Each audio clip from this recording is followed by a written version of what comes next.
அன்பான மகள் வந்தார், அம்பானி நானாகிறேன். இந்த இன்ப மகாராஜ பெற்ற புது ரோஜ எலிசபெத் ராணியின் பேத்தியே. தாயே தாயே மகளன வந்தாய்.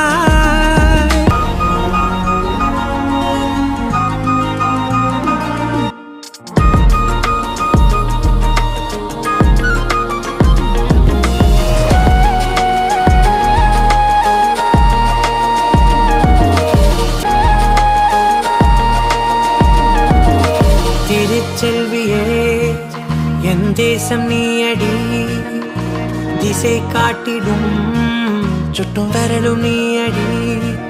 வைதாலும் இசை நீயடி, அடித்தாலும் மலரின் கொடி. மகள் யாரும் இல்லாமல் வாழும் தந்தைக்கு உறவுகள் எல்லாம் மௌனமே.